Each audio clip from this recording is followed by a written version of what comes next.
Welcome back to Triple J Outdoors. In this video, we're going to go down to Wyoming County, West Virginia. We're going to visit with Nick Biggs at his second annual Trapper Training Seminar. Got to meet up with a lot of awesome folks. Got a lot of useful information, learned a lot. Stay tuned.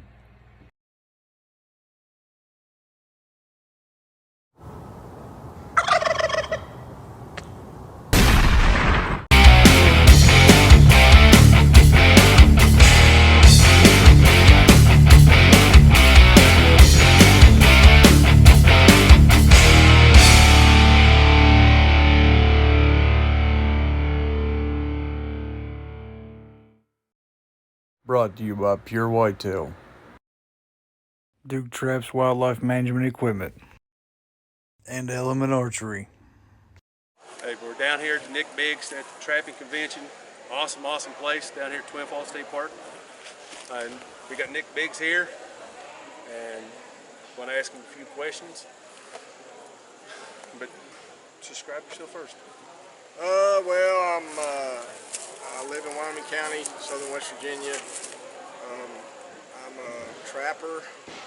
I prefer, I guess, probably to target coyotes, but most importantly, I like to help other people. That's why we're here. Yeah, it's awesome event.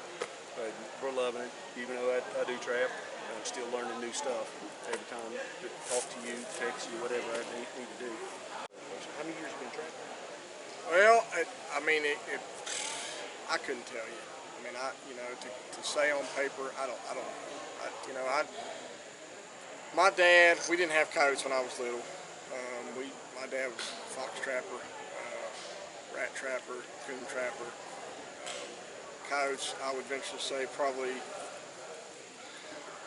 20 years ago, maybe hit the scene here in southern West Virginia. So to tell you how long, I don't know. I do it year round. Obviously, I trap during first season. I own a nuisance animal control business. So, to say how many years or whatever, like most guys say, well, I've trapped this many years. Well, if you trap one first season, you don't have a year yet. You have 4 months. So it depends on, it's all semantics on how you look at it. I do it year round. So if you want to say 4 months is a year, I've been at it a long time. There's a local guy. His name is Buford Shell. Super good friend of mine. Good Christian man. I consider him a brother. If I had to give kudos and credit to somebody that really just turned me on to it, it would be him. More or less got you started. Well, pretty much. He's just a super guy. And of course, what's more important to me, again, is not the trapping as much as it is. My dad told me, of course he's dead and gone, but he told me one time, you'll always be happiest when you help other people. And that's, as I get older and I get more seasoned, I find that to be truer and truer every day. So, what's your favorite trap to run? I personally run MB 550, not because I feel like it's got to be the best trap out there, but it's out of the box. It's ready to go for the most part. It's a great trap. It holds up. Also like the new K9 Extreme Juniors, I run those, but I have ran, Victors and Dukes and Bridgers, and so my thing would be to tell folks, just get out there and trap. Find a trap that makes you happy, that you're confident with, and get out there and use it. I'm trying to think of another question. What drives you to keep trapping? Young folks, I've caught my fair share of coyotes, critters here and there. I still enjoy it, but to do the things like we're doing today, trapping has afforded me this opportunity.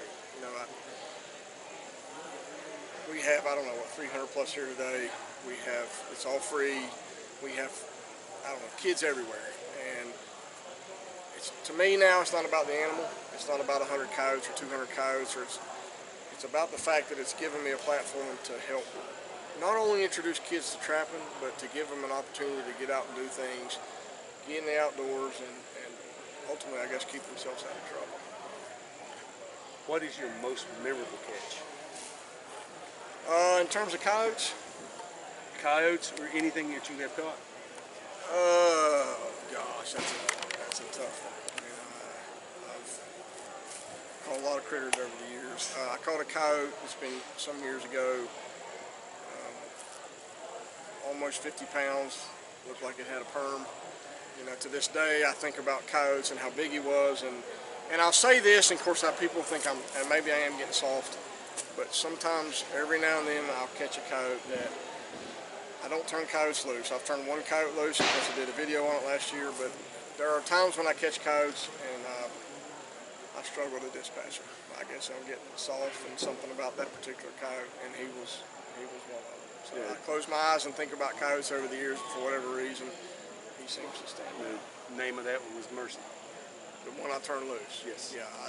Last year, I had seen a video of some friends of mine that live in Alabama. They had done something similar, and you know, it's a big undertaking to trap 100 coyotes. And I'm not tooting my horn. It's just it's a lot of time. It's a lot of effort. It's a lot of work. And I felt like once I quit being lazy and I got there, I was going to do something special. I mean, first and foremost, I'm a Christian. I serve the Lord, and He put it on my heart to do it. But hopefully this season I'll catch up with Mercy and have another face-to-face. Yeah. Yeah. So. If you guys haven't subscribed to him, it's Nick Biggs Trapping Time. I'm BiggsTime Trapping. BiggsTime Trapping. Yeah. Sorry about that. But follow him. Honestly, you can ask him any kind of question you want. He will help you personally. He has no problem helping you. But thank you, sir. Yes, sir. Appreciate you guys coming. Also, you can go to the description of our channel. We have him linked in there. Hello again, it's Jason from Triple J Outdoors. We're here with Robbie Gilbert from Trapping Time TV. If you ever get on his channel, on TV, here he is in person. Awesome person to meet, talk to, give trap advice and everything.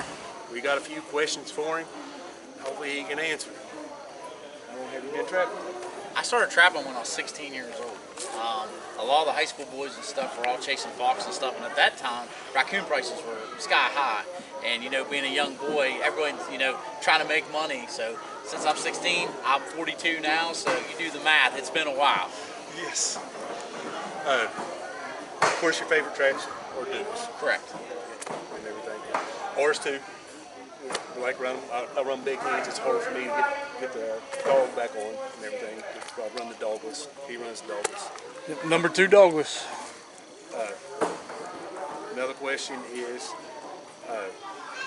what's your favorite catch? My favorite animal chase, I love chasing coyotes.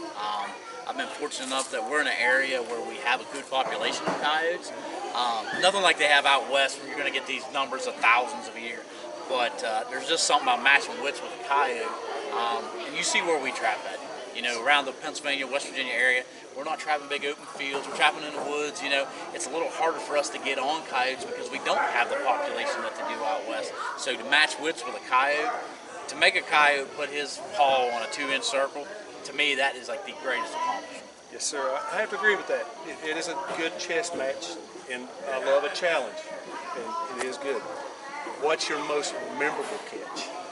I tell you what, my most memorable catches was when my wife and daughter started trapping there last year, 2 years ago. It's one thing, I've caught hundreds of coyotes, and not that each one doesn't excite me, but I got more excited watching those 2 girls catch their first coyotes and the excitement that they had. Those, of all the catches and all the animals I've been fortunate and blessed to be able to trap all over the United States, those 2 coyotes caught in western Pennsylvania are by far the best catches I've ever been part of. It's awesome. Getting family involved, getting friends involved, getting kids involved is the main thing that we're after. Jonathan, do you have any questions? I think that'll do it. Again, if you haven't liked and subscribed to our channel, which is Triple J Outdoors, please do so. And please go to Trapping Time TV, watch his videos. It's on YouTube, it's on National TV Pursuit Channel. It's on the Pursuit Channel Friday nights at 9:30 Eastern Time. Awesome. And we thank you again, and hopefully one day he'll give us a shout out. Pleasure to meet you. Hey, the opportunity is mutual. Thank you, guys. when I make a dirt hole, I want that coyote working that dirt hole. That's why we put it in. That's why we stuffed $10 worth of bait down that hole that we just bought. We want him to try to work that bait. So by doing the setup that I got, if he works that hole, he's got to come across your trap. But it's a very simple setup. I'll come in here.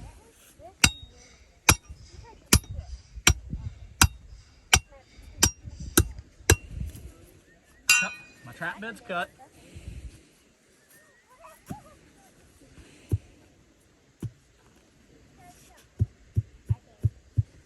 All right, so our trap bed's made right there. You're gonna come in here, which I'm not going to drive this in because I know I'll never get it back out again. I'm gonna drive my cable straight down the middle. I want it right in the bottom of this trap bed. One reason I do that, when I pound it all the way down in and I bury this, like I was telling you guys earlier, when I bury this, it's gonna leave a depression that allows that chain to lay down in there too. That way it beds more solid that way.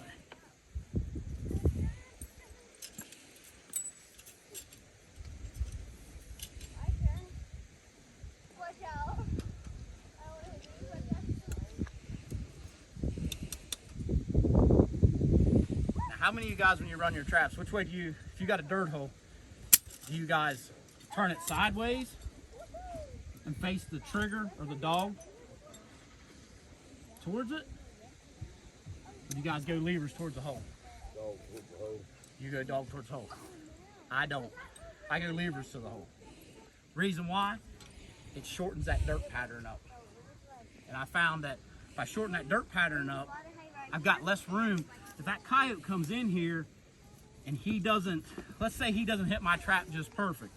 So I've got my hole here and my dirt hole's right there. He's got very little real estate that he can touch on that's not going to be solid dirt. If I turn it this way, now we've got levers. It makes your dirt pattern bigger. So I like to go this way. I want him coming across the levers and stepping on it this way. Back to the anatomy of a coyote's foot. It's easier for him to go this way. Plus, where's the hardest place to set this trap off at? Right here. That's the hardest place. If I turn it this way, if he comes in, and this is all my opinion, there's a chance we could toenail him if he doesn't hit smack dab in the middle of that pan. He could set this trap and flip it. This way here, if he catches that side of the pan, the trap's still coming. So if he's like this, the trap's still coming on the side. You're probably still gonna catch it. So when we take this, so I'm gonna go levers forward. We're gonna set the trap. Trap's bedded. We'll take our peat moss, cover it back up. I like to go ground level. A lot of guys like to do a little bit of a depression in it. I like to go ground level. I don't want there to be any reason for them to stop from committing to this thing. I want them to come right up, smack them. We're in this field. I've done it every which way. I'll dig dirt up. A lot of guys, they don't like that peat moss being exposed. A lot of times I'll come in here, I'll shave some dirt, put on it. It's all I feel that day. Some days I'll come in, I'll blend it in. I could leave that set right there, exposed like that with peat moss on it, and have all the confidence in the world I'm gonna catch a coyote there the next day. And that's one of the biggest things about, to be successful at trapping coyotes, you've gotta have confidence that you're gonna catch it. If you put a set in and you're not 100% confident that you're going to catch a coyote there, don't set it there. Don't set it there, because what's gonna happen is you're gonna start second guessing yourself. After it's there 4 or 5 days, what are you gonna wanna do with it? Take it. You're gonna wanna fool with it, or you're gonna wanna take and pull it and put it somewhere else. When you step into a field and you look and you stand across there and you say, I'm gonna put a set right here, know in your heart that that's where it's gonna be, and it's gonna stay there until the 2 or 3 weeks until the season's done. That's how you get you conditioned to pick out good coyote locations. So we're making this a regular dirt hole set. So one thing that I do different, if you guys seen right here's the lever on my trap. So I'm probably at most 4 inches from my trap pan to the edge of that hole. The reason I get away with that is, what's a normal dirt hole? 45 degree? That's my dirt hole right there. That's the angle that I want on that thing. I want it almost straight up and down. I want just a little bit of an angle in it. Reason I do that, in order for him to work that hole, he has got to be right here. Everybody ever watch a dog grab something? What do they grab it with? Their mouth. Is a dog gonna come in here like this and try to stick his mouth down in there? No. He's gonna come like this. His paws, everything's gonna be right here. When he tries to get into that hole, where's his paws at? Let him dance around there all he wants. It doesn't matter. This is all solid ground. He can do whatever he wants. He can tap dance right here. When he gets in this kill area, he's already caught. So you don't have to worry about the refusals.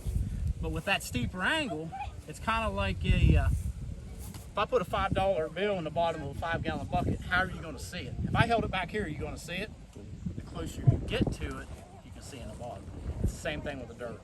The reason I get away with a tight trap bed and my trap sitting tight to my dirt hole is that region right there. A lot of it's the angle. That's how you work it. Now this dirt hole could be, a lot of times, one of my little tricks, I'll take and just drive that straight down in, put my lure and bait in the bottom of it, move on. If I'm on a piece of property that, let's say I went in there and I've caught 4 or 5 coyotes already, but I'm still seeing tracks, but my sets go dead, then I want to change some stuff up. That dirt hole, what's nice about this tool here, I can ream it out, make it a little bit bigger. Sometimes I'll carry a D-handle trowel with me, bust open even a bigger hole. But you got to remember, when you start making a lot of these sets with sight appeal like that, what else gets to see them?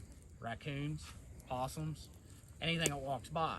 So sometimes you want to use that in a certain situation. And normally when I get into sets like that, the situation is I've already took a pile of coyotes off his property and I'm trying to snag 1 or 2 more. So now it's time to change something up. So, I mean, he only give us 20, 30 minutes, but I think you guys can pretty much get the gist of, that's about as simple of a coyote set that you're probably ever going to see as far as speed, efficiency, and let me tell you, that set there will just plain clean out some coyotes. This video is brought to you by Duke Traps, America's best trap value. Duke has over 30 models of animal control devices for all your trapping needs. Check out the full lineup of body grippers for beaver, raccoon, muskrat, and more. Duke now offers a 550 and a larger 650 coil spring trap, as well as their newly developed number 2 dogless trap. Get more info at duketraps.com. Mitch, we're at Nick Biggs Trapping Convention down here in Twin Falls State Park. Gorgeous, gorgeous place. So far, a lot of information going out. Mitch runs cable restraints. He's going to give a description of it, but we got a couple questions to ask him first. What got you into trapping? Well, my dad got me into trapping. He started, he got a few traps and he started trapping on his own, and then he decided it was something that he wanted us to all do as a family.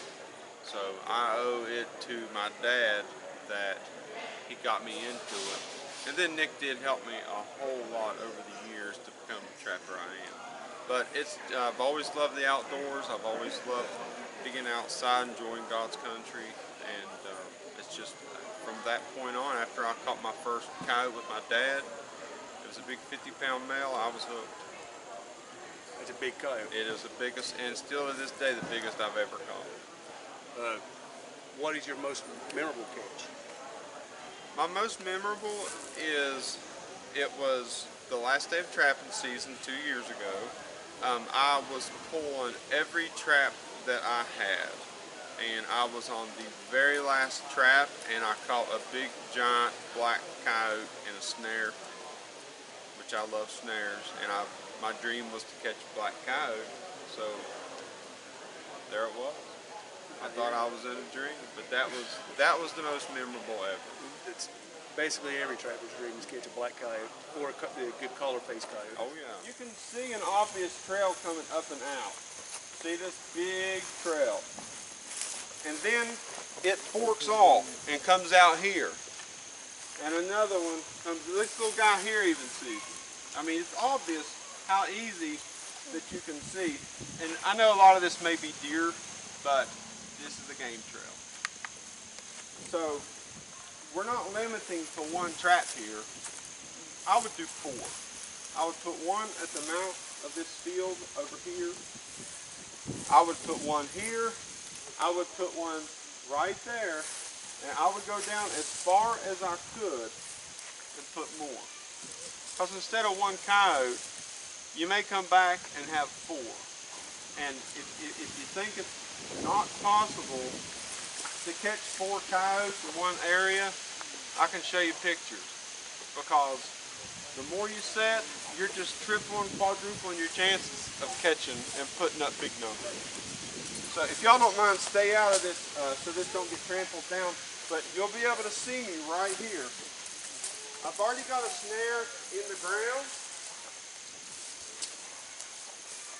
And I've got it partially driven in the ground.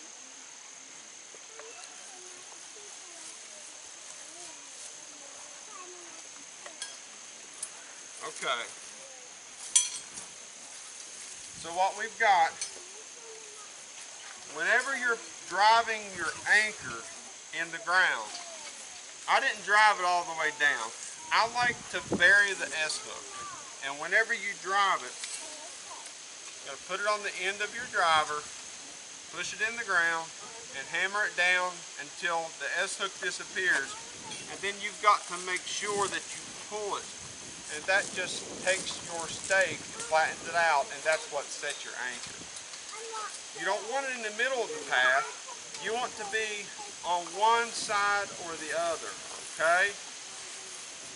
And we've got an S-hook, hook to your anchor, hook to your snare. And then we're going to have a piece of wire. That's the only thing that we're going to be doing here. And we've got a couple different options as far as where you're going to put your snare. I like to use about a 10 to 12 inch loop. No bigger than 12 inches. The closer to 10 inches, I know that doesn't seem like a very big loop to some of y'all, but my goal isn't to catch the coyote's body, or I'm not super concerned about his head, but getting his nose in here.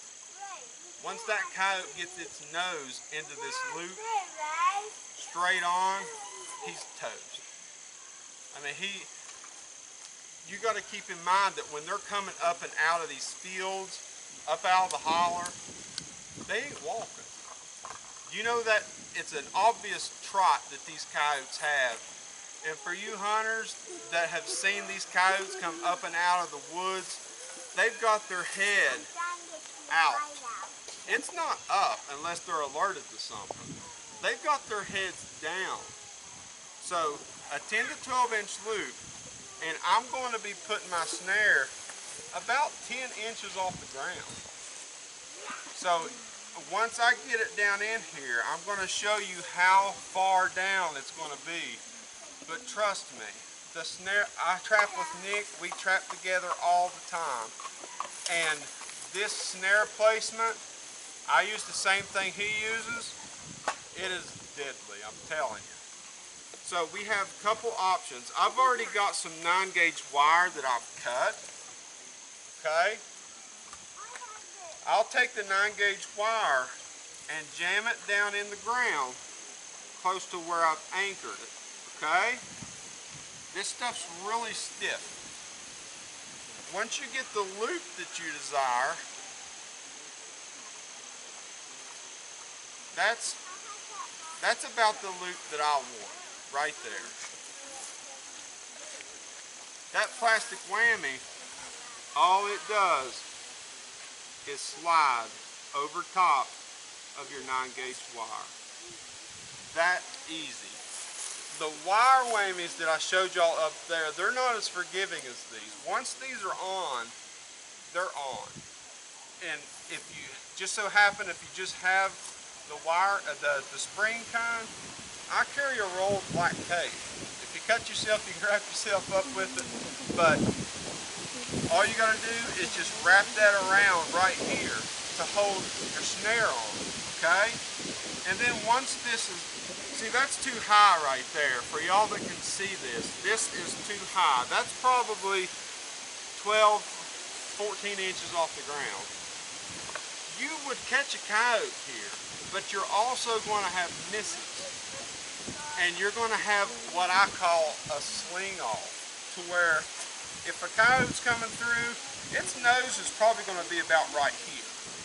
If an average sized coyote came through, its nose would probably be about right here, and once it gets into this snare, they will sling their head and they'll sling your snare off. Well, what we're going to do is lower it at about 10 inches.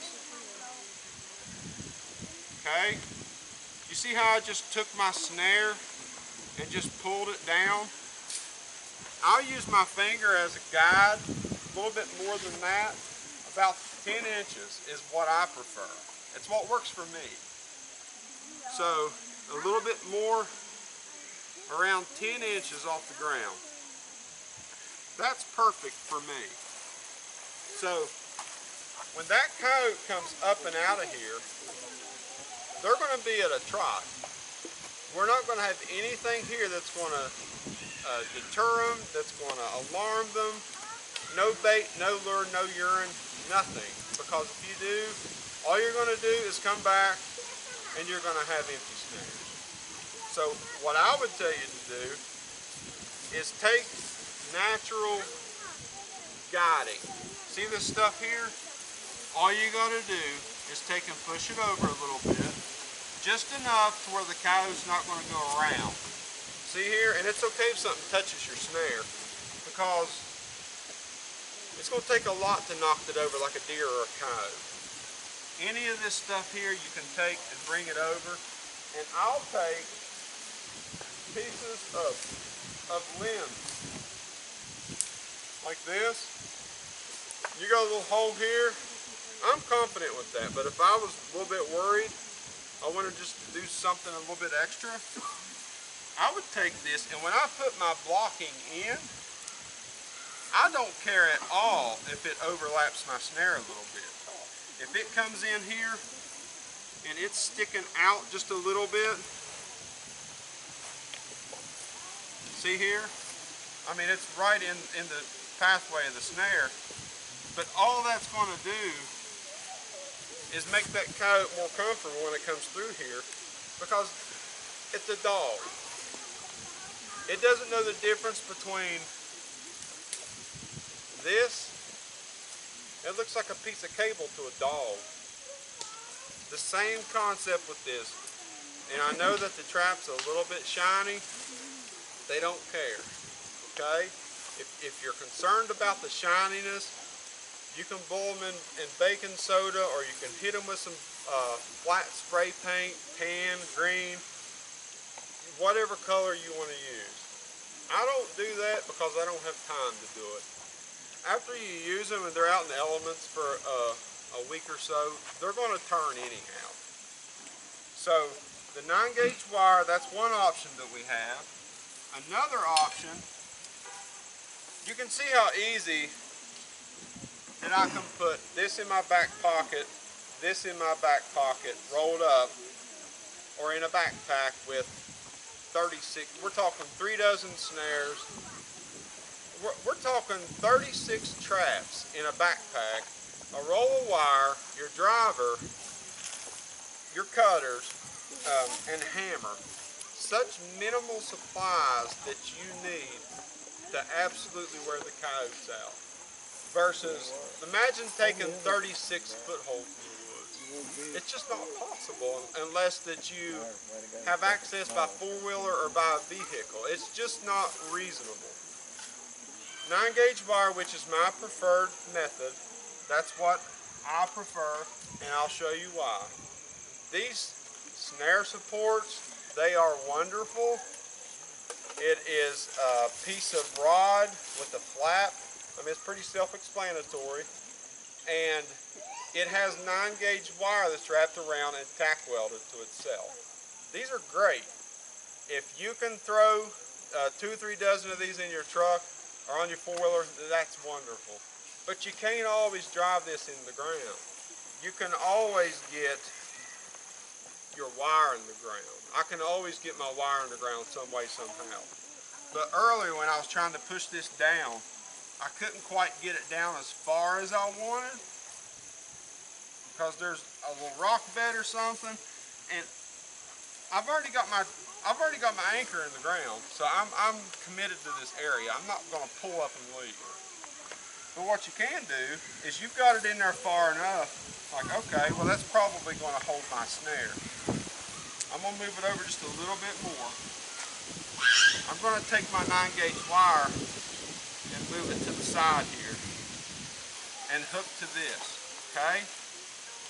Same thing, 10 to 12 inch loop, and I'm going to take my snare support and I'm going to put my 9-gauge wire on my plastic whammy. And once you do that, you can grab a hold of this and move it wherever you want. The concept of this is great. It don't always work. But if I have room for these, I'm going to have them in my truck. If not, I'm going to be using the 9-gauge wire. You need to make sure that when you're snaring, you're going to, unfortunately, you may catch somebody's dog, okay?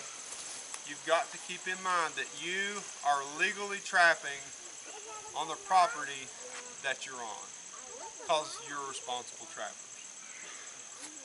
They have illegally had their animals out, which I know stuff happens, and I'm a dog owner myself. It happens.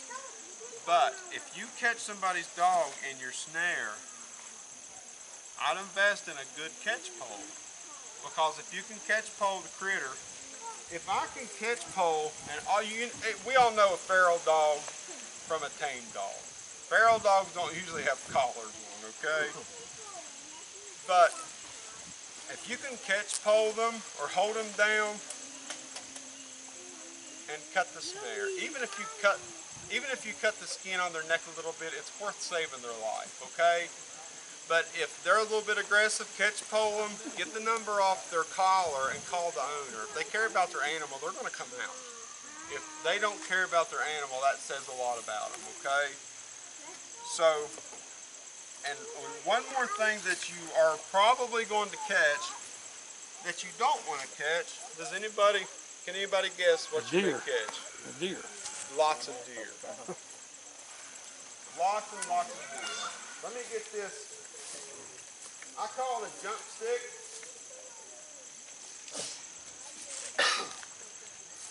If you had like a sapling here or a tree, a stump, makes it a lot easier. I don't have a lot to work with here, so use your imagination. A jump stick. It's called a jump stick for a reason.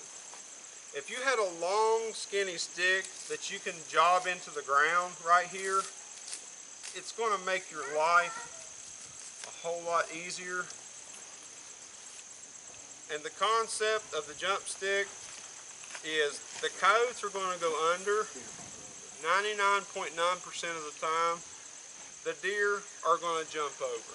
If you get a deer that's going to go through here instead of jumping over, then he's a special little fella. Okay?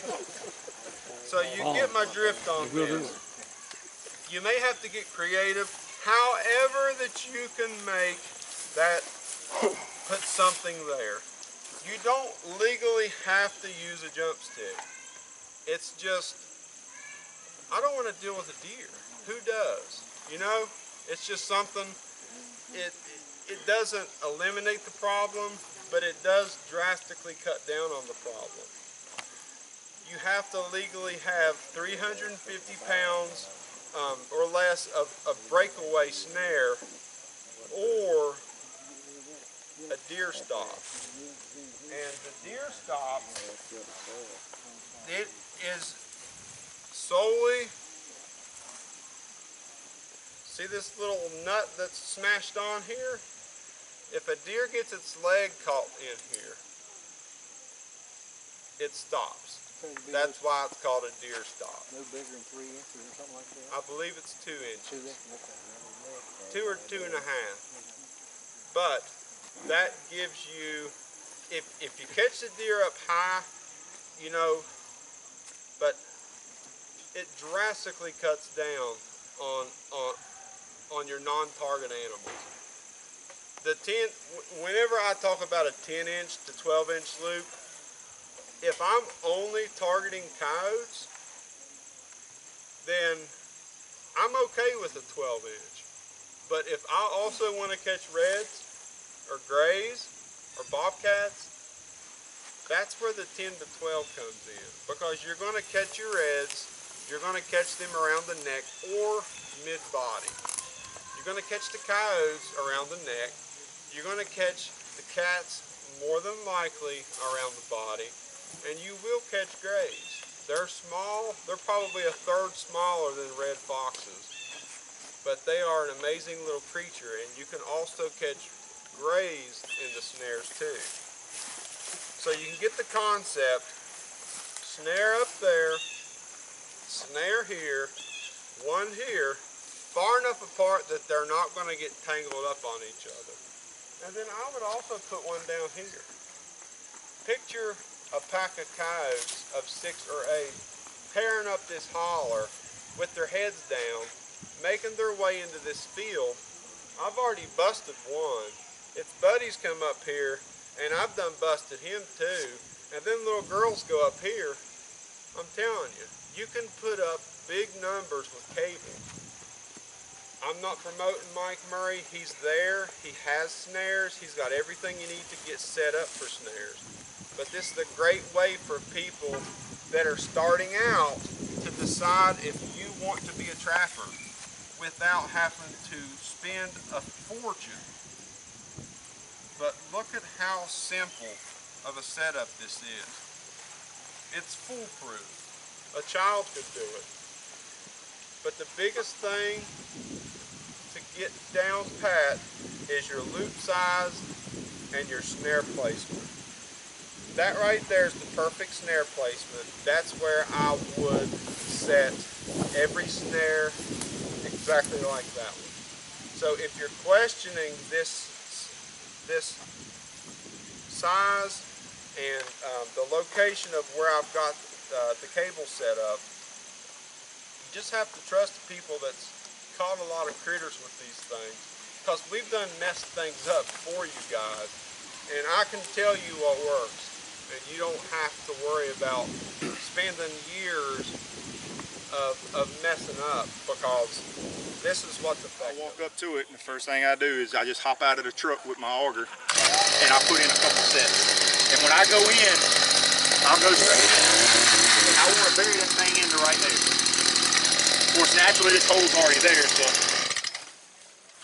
I'll go in deep. I want that hole to be 15, 18 inches deep. And the reason why is because I want my bait at the bottom of it. I don't want him to get to it. If he gets to it, he wants to roll on it or eat it, or if he tastes it, he don't like it, he's gone. If I got it in the bottom of an 18-inch hole, 15-inch hole, he can't get to it. He's going to stay there working that set longer. First thing I do is, Tom Stalker makes this hammer as well. Nick showed you that earlier. Stake driver for driving it. I'll go in, and at the base of this hole, I'm going to dig straight down and back every time. And I'm going to dig back just like that, and I'm going to come back about 15 inches, 18 inches. And I'm going to dig up all this ground like this. And all that does is to make it look like a coyote worked this set. If you just drill a round hole right on top of the ground and bury a trap right in front of it, it looks like nothing dug there. It's going to look unnatural to a coyote. He's going to question that every time. If I dig it like this, I dig it in a trench. I come back and I dig a V-shaped bowl from front to back. Reason why I do that is because pressure points on this trap, you've got one here at the back, you got one on each corner, and then you got one on the end of the frame. When you set it down, you got 4 points of contact. My trap's sitting like this. This jaw, because it's 4-coiled, is sitting up a little bit higher. I don't worry about that. It allows my pan to sit down in the jaws. If some of you guys who run screen covers, you would rather that jaw to be up a little bit anyway. When I run mine like this, we're not going to drive this one in because I don't have a stake puller.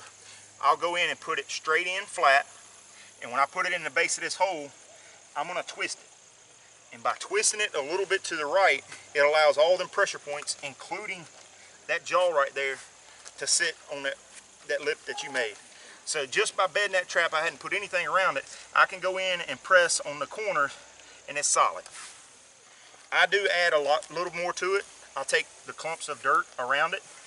I'll fill in with dirt on the jaws, just like everybody else. And just clean off the jaws when you're done. I'm only setting about 4.5 inches back from the hole. I want to catch fox coyote. I want him to be working the set when I catch it. I don't want him to be walking by, casually look at it and keep on going. You'll miss a lot of coyotes if you sit back on them. You won't miss a lot of coyotes if you sit up there if he's actually working the hole. If you slap stuff on the outside of this hole, lure, bait, whatever, or you smear it right into the back of the top of the hole, a lot of times he's going to come around this side, whichever way the wind is blowing. He's going to come in from that direction. He's going to stick his nose over. He's going to lick it with his lips. If he likes it, he might stay. If he don't like it, he's gone. You're done.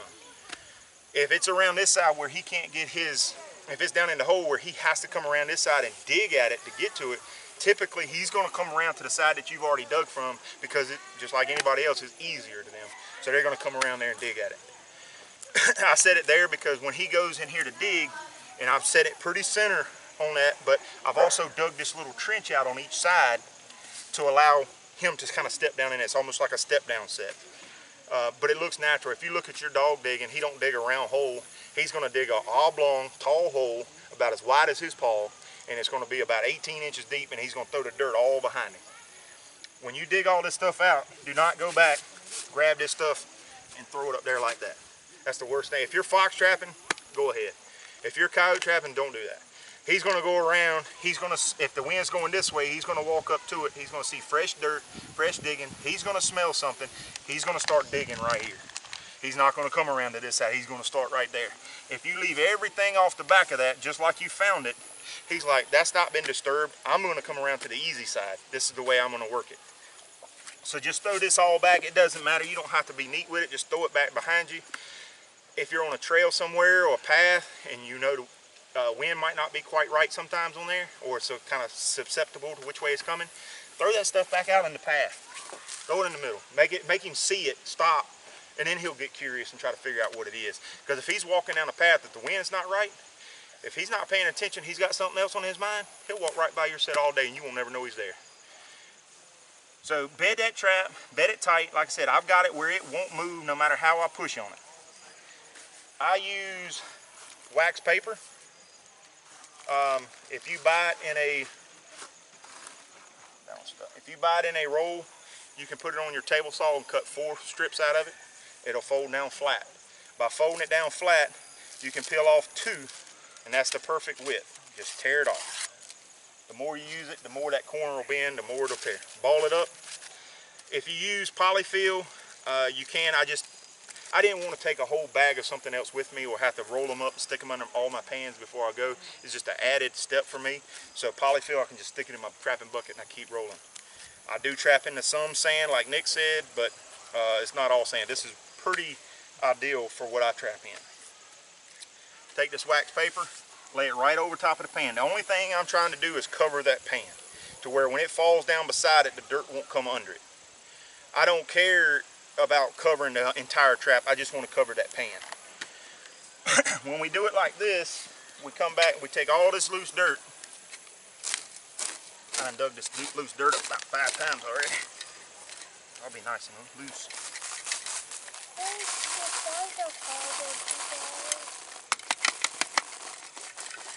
In ag fields, we don't have to deal with all the grass, and I'll actually do that to the side, but I would normally keep it right here behind me. All right, so we got it to that point, and of course it's not packed or anything. I use a little cheap chip brush, I think is what they call it, to find my pan. Once I get to that point, I found my pan. I see that square. I go in with both fists and I pack on both sides, all the way around that trap. I pack levers, I pack jaws, I pack the dog, everything. Some people tell me, well, you don't want to pack the levers. Today's traps, you got 4 coils or 2 coils or whatever, they're strong enough, they're going to come back through it unless it's frozen solid 4 inches thick. I pack it down like that. I don't have any problem seeing my pan. I take one final sifting. And this one don't take much. You don't have to bury that trap 3 inches down in the ground. But I do want it to where if he comes by with his toes, he can't grab a corner of it. Sift the dirt out like that. That set's done as far as bedding of that trap. The only thing that's going to move is if he steps on that pan itself. He's not going to move if he steps out here or around here. Nothing's going to move. If he steps on that pan, he's caught. When it comes to the lip of the hole, I always kind of just dig out the lip of the hole.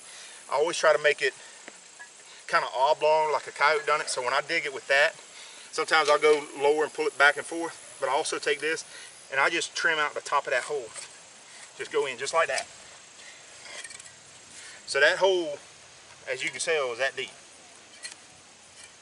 The reason why I've got it down in there is because when I put bait and lure on, I don't use much at all because you don't need it. This is gator bait. I use several different baits. Gator bait is a great coyote bait. It's not a great fox bait. It's a great coyote bait. Just about anything you use and put into a hole will catch coyotes. All you're trying to do is get them there. Because technically, if you look at it, they're never going to taste it anyway. They're just going to smell it. You throw it on there, I don't put but about that much. That's all the bait I use. It goes all the way in the bottom of that hole. Don't touch anything but the bottom, or as far as down as I can get it. And it's at least 14 inches deep. When it comes to lure, there's several different ones. I use K9 Force by Minnesota Trapping. I use beaver tail oil. If anybody's ever used beaver tail oil, you can take your beavers, chop the tails up, let them rot down for about a year. It doesn't smell pleasant, but if you acquire a smell for it, it does smell great. But this is hands down probably one of the best coyote lures or fox lures in general that you can use. It's a sweet kind of pungent smell to it. Some people don't like it. She doesn't like it. You probably are not gonna like it. But to the trappers, we love it, you know. You can just squirt that. If I was gonna use it at this hole, squirt it down in the hole. It doesn't go on the outside. I don't want him to wear it. I want him to try to wear it. When it comes to urines, this is a 100% bobcat urine. I collect all my own urines. We're allowed live market, so I can put them in pens off the ground. Bobcat urine is almost completely, well, I ain't gonna say clear. It's like a dirty water color. Red fox urine or coyotes, if you're feeding them 100% meat base, is going to be a reddish tint to it, dark red. If you get a urine that is clear and they say it's coyote urine, you need to question who you're buying it from. I've never seen clear coyote urine. The more you cut it, the clearer it looks. There's a lot of people out there that sell urine, a lot of trap dealers and stuff like that. It's not their fault because they're buying it. But if a man says he sold, or a trap dealer says he bought 1,500 gallons from a supply, and you ask, well, how many coyotes does that person have? And he tells you he's got 20 coyotes, I would question it. It takes about 3.5 weeks to get a gallon of urine from a coyote. 3.5 weeks. So, and about 4 weeks for a red fox.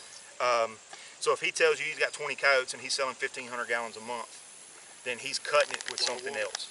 Yeah, exactly. A lot of the urines you find on the market are sometimes cut. I've seen it cut up to 5 times probably. I think it's all cut.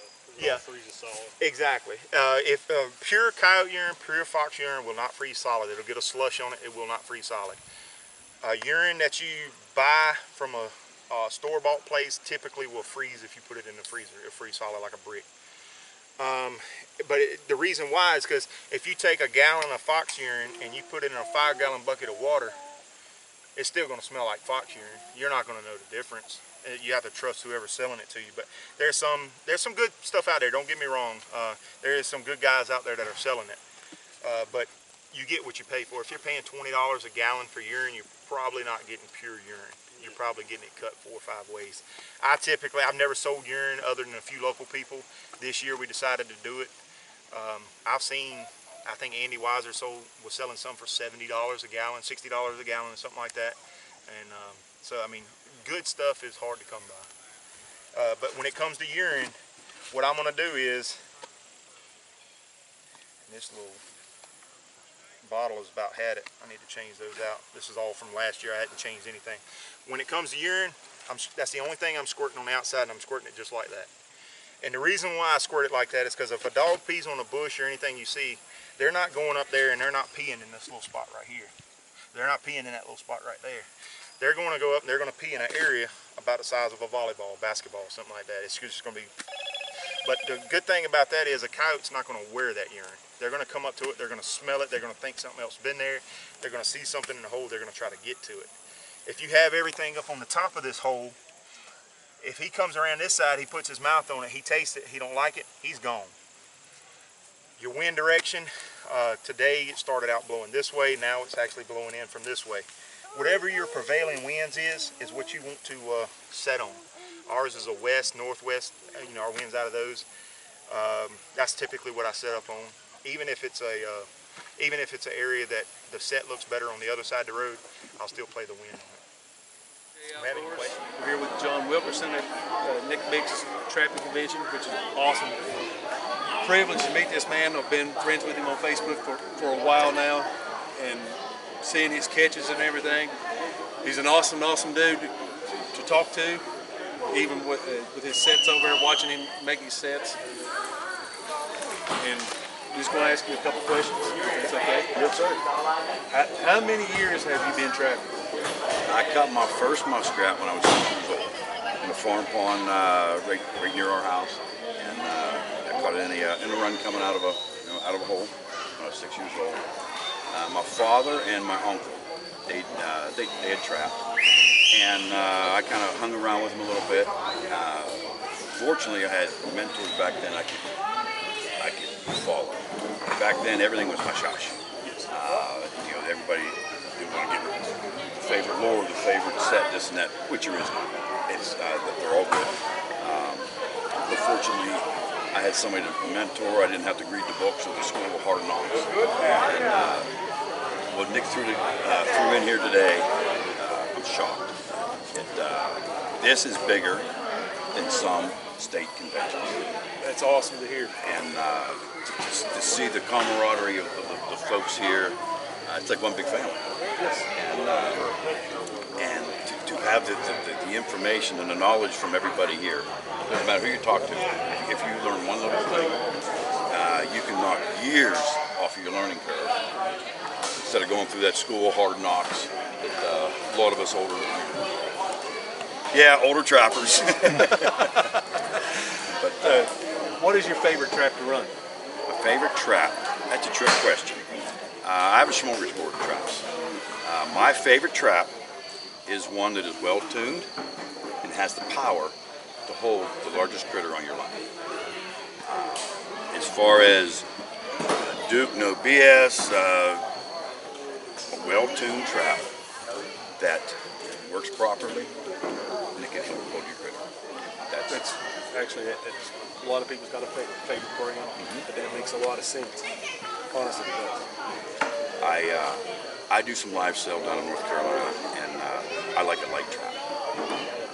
The gray fox is a small critter versus your coyote, and on a mixed species line, I'll use a trap that can handle the large critter, but also use a lighter enough trap that it's going to be humane on a smaller critter.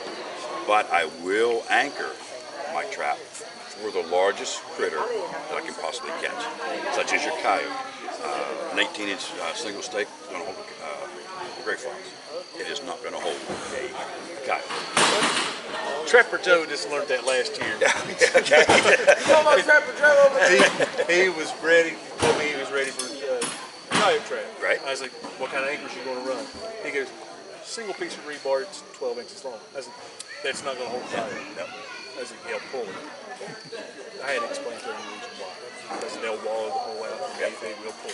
My family knows some folks out in Montana, and there's a gentleman, we called him Old Pete. He was a trapper, and you go out through a hunt and you see coyotes and red fox all over the place. He used a single stake. It was 3 feet long, but on his traps, his chain was probably 4 feet. Where the Coyote will pump. Comes up, you know, and they'll actually pump a single stake out. With a longer chain, you don't have the ability to get that leverage on that stake. I do run an earth anchor, the super stake, the bullet, whatever you may want to call it. That's just my choice. Yes, that's what I run.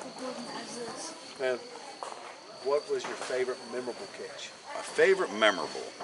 Your first, you never forget the first. Yes. Which was the muskrat. Come home and I was good at catching the muskrat and the coon, the possum, and so forth. And I even caught a couple gray frogs. There was a gentleman that come with Melvin Fluth. Melvin Fluth had M&M furs out in South Dakota. They were planning on coming to a New York convention, and on the way through, my dad was big into the NTA and the FTA also, so he knew a lot of the folks. And they stayed at Melvin, and I can't remember the gentleman's name. I had it right there too. That's old age coming up on you. They stayed at our place for 2 days, and while he was there, I was 11 years old, and he took me out, and my mother was devastated because when she looked outside, our yard looked like a bomb went off. I had dirt holes, and we you name it, we had the sets made. And that year we went out to Montana, and my father asked the one rancher we were at, trying to make a couple sets for the Coyote. He said, absolutely. He said, but they're a little difficult. No, I'm out there, and I made 4 sets. That night, it was like Christmas night. Oh, yes. I could hear them off in the distance, and I kind of knew that's where my sets were at, and I've never trapped coyote before. Made 4 sets, and I couldn't wait to get out. Next morning we went out there, and out of them 4 sets I had 3 coyotes. That's the awesome. rancher could not believe it. I couldn't believe it. But awesome. that was probably my most, all your critters should be memorable. Yes. But as far as what really and I think it's because it was my first one. I've never caught a coyote, and I caught 3 of them in the first night out of 4 sets. So that really, I've been fortunate enough to do a lot of trapping in other states. We went up to, been up to northern Saskatchewan with a father and son team, run with their line, and the wolves and the lynx were also. I mean, that's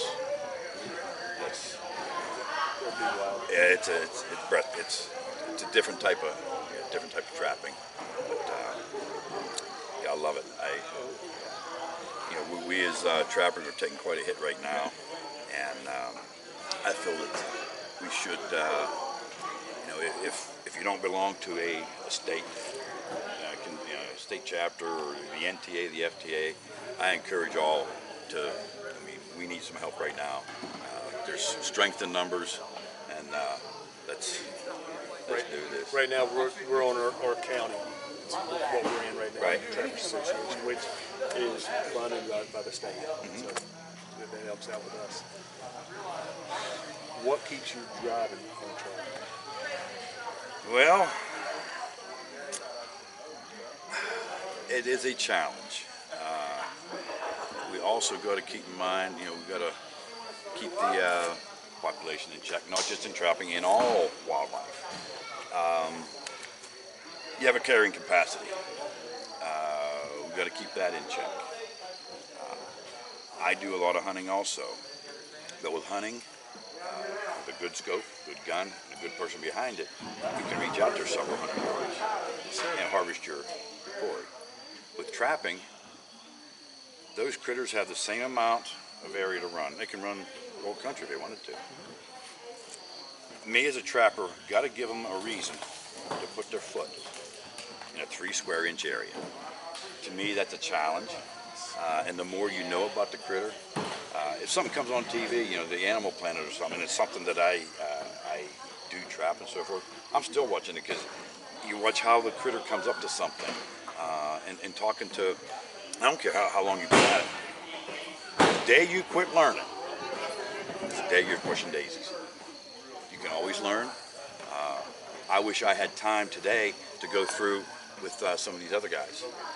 I'm sure I'd have picked something up from them. But I just hope that the folks that were here, we're going to have some good luck this year. And I'm sure there was plenty of knowledge here for them to if somebody didn't go home today, if somebody went home today without learning something, either you're very closed-minded or you didn't ask a question. That's right. That's the way I look at it. Well, sir, it was a pleasure meeting you. Same Just here. watching your display and everything. And once again, if you haven't liked and subscribed to our channel, it's Triple J Outdoors. Please do so. And go to Facebook, John Wilkerson. Awesome dude to meet and everything. Hope to see you. You can ask him questions, and I know he will answer when he has time. Thank you.